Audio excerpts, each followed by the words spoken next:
السلام عليكم ورحمة الله وبركاته. أهلا بكم. إن شاء الله هذه الحلقة تكون بعنوان من أقوال بولس في نفي ألوهية يسوع. في الحقيقة إن كل الكتاب المقدس لا يوجد فيه نص واضح ثابت يقول أن المسيح هو الله.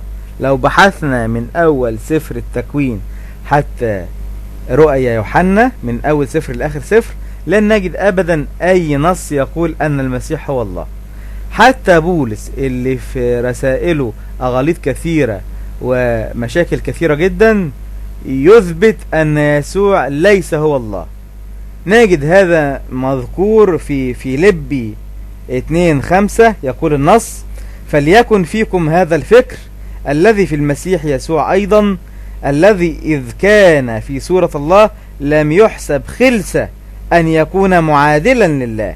لم يحسب خلسة أن يكون معادلا لله. يعني ايه الكلام ده؟ يعني مش ممكن أبدا بأي حال من الأحوال أن يكون يسوع مساوي أو معادل أو مماثل لله. لم يحسب خلسة أن يكون معادلا لله.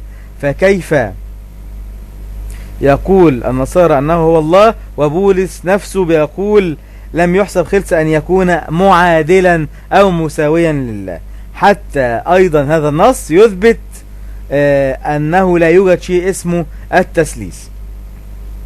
أيضا في الرسالة الأولى إلى تيموثاوس 2:5 يقول النص: لأنه يوجد إله واحد ووسيط واحد بين الله والناس، الإنسان يسوع المسيح. لأنه يوجد إله واحد ووسيط واحد بين الله والناس، الإنسان يسوع المسيح.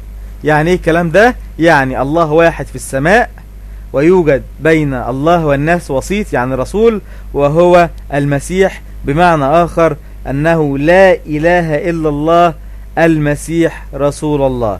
لا إله إلا الله، المسيح رسول الله. نلتقي الحلقة القادمة. نستودعكم الله، والسلام عليكم ورحمة الله وبركاته.